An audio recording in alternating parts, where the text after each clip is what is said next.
Hi, and thank you for tuning in to my hot tub owner's video. My name is John, and at the time of this video, I'm a 20-year veteran here at Clover Home Leisure in Rochester, New York, and I've almost owned a hot tub just as long.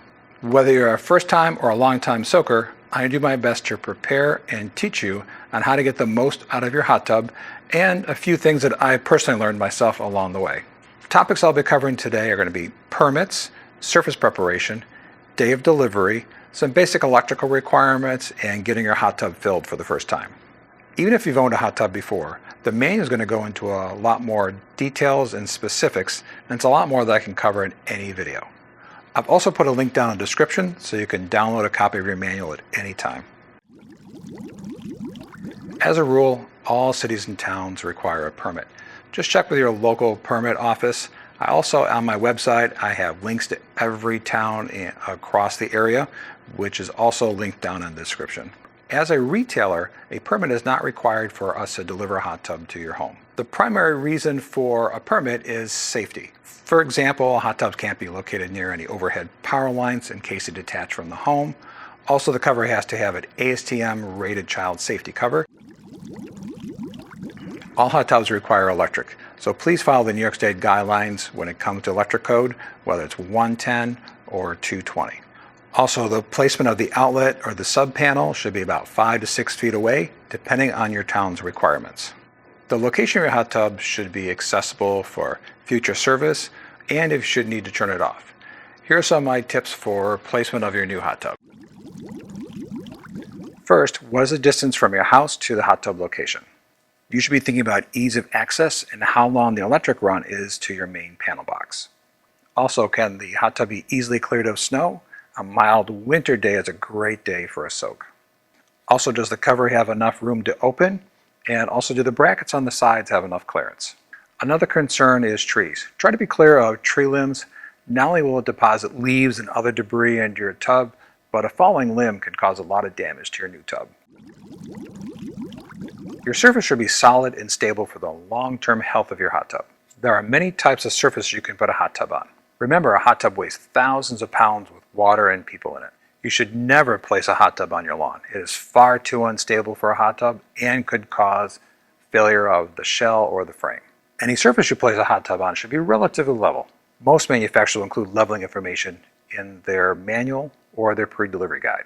The general rule of thumb for a hot tub surface is no more than 1 inch of pitch over 8 feet of surface. It can be a little bit more than that, but keep in mind that the jets or the filter compartment may not be completely covered. As a side note, concrete pads are almost never completely level, but they always have a little bit of a pitch for that runoff of water.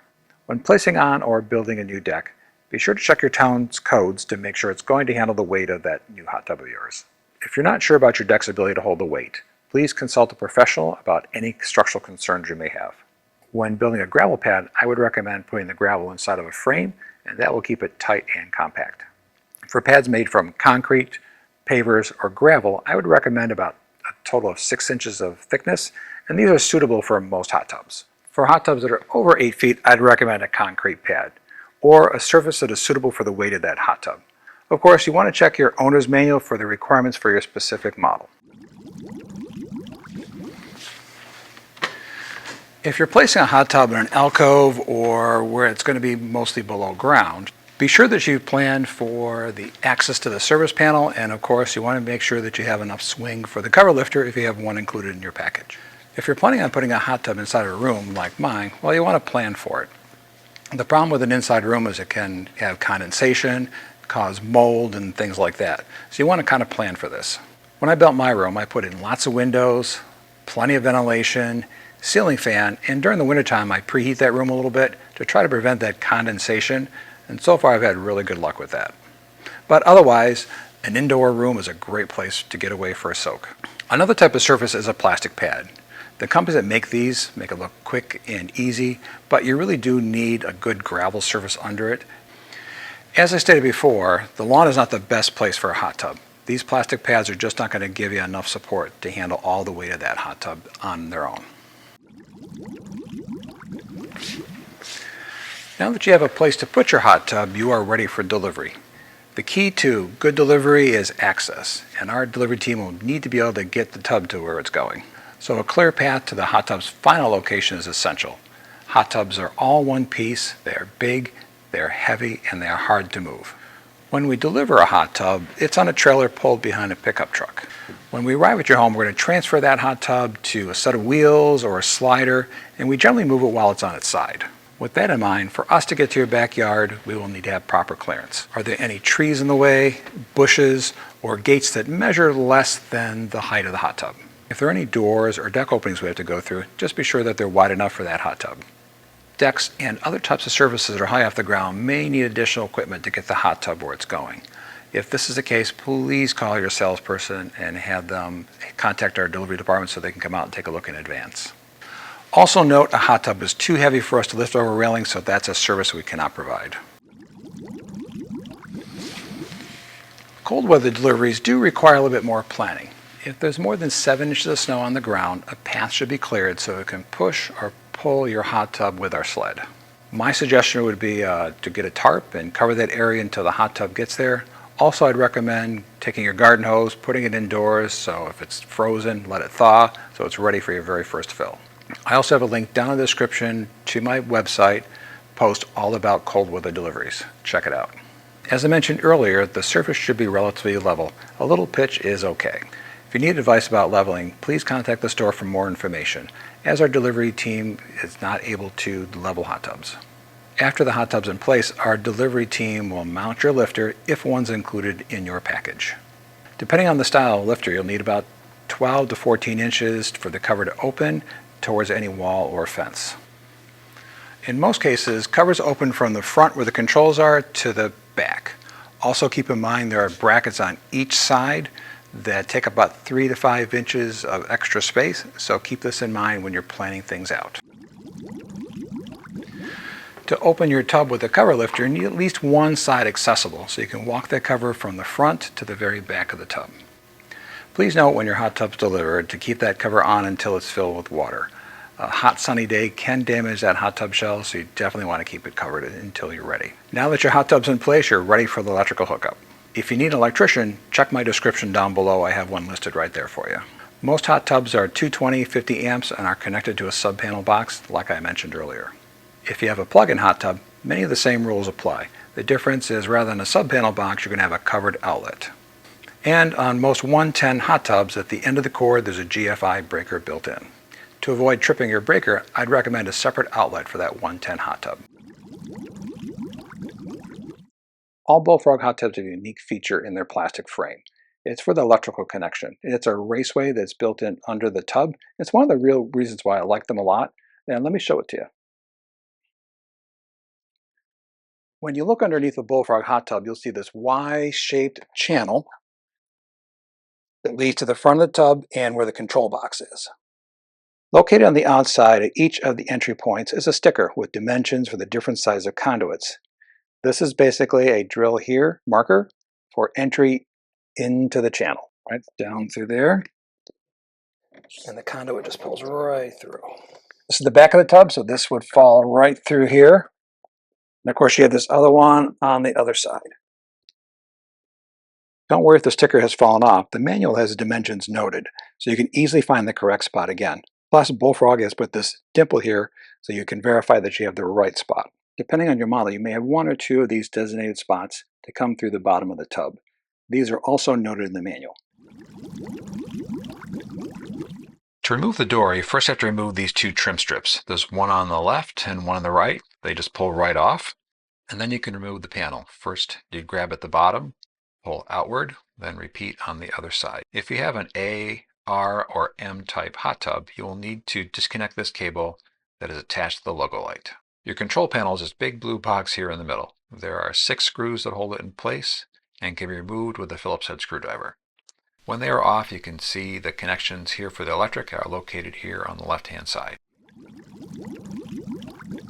Neighbor, let's take a look around on the inside of your Bullfrog and see what other components you have. Of course, you have your circulation pump on this particular model right here. At the top, you have your ozone system and your light generator. As we come across, that's going to be one of your main jet pumps. and then there's another jet pump right here in the front. This makes it for easy access for our technicians. Now that your electrical is finished, now you can fill up your hot tub. Before you put the hose in, you want to remove the filter in the standpipe. If you have more than one filter, it doesn't really matter which one you take off. We're just going to unthread the cap, counterclockwise, lift out the filter, lift up this tab right here. It should just unthread. And now you can put your garden hose right down as far as it can go. If you have a Jetpack model like an A, R, M, or Still series, I would recommend that once you get halfway through your filling process is to put some water down through one of the Jetpacks. Though I would pick the one that's closest to the filter compartment.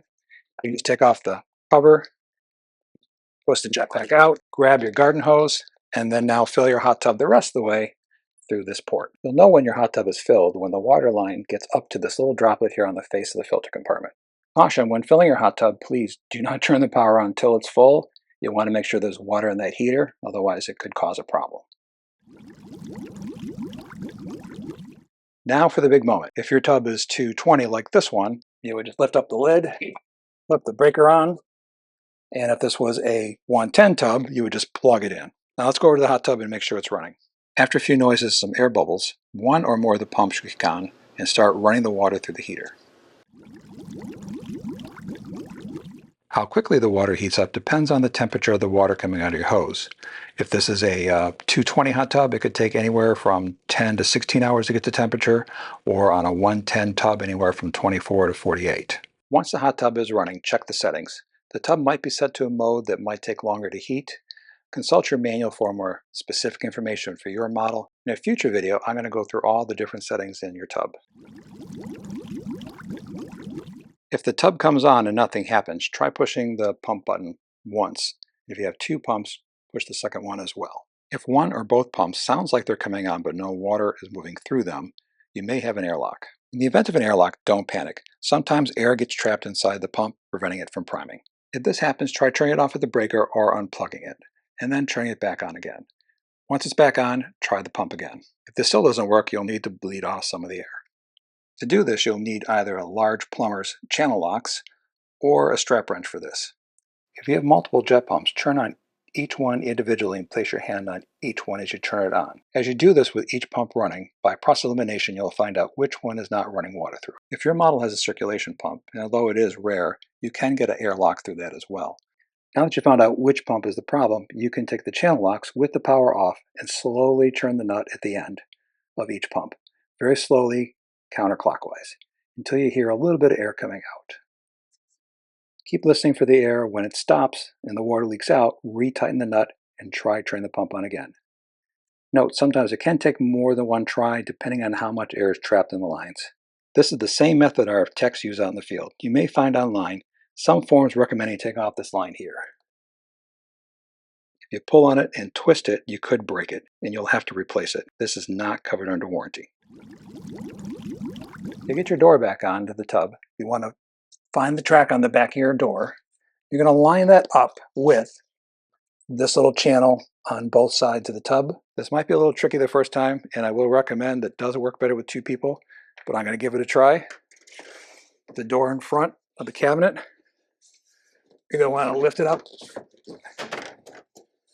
inside of the shelf, kind of feel around with the door for that notch, then give it a hit.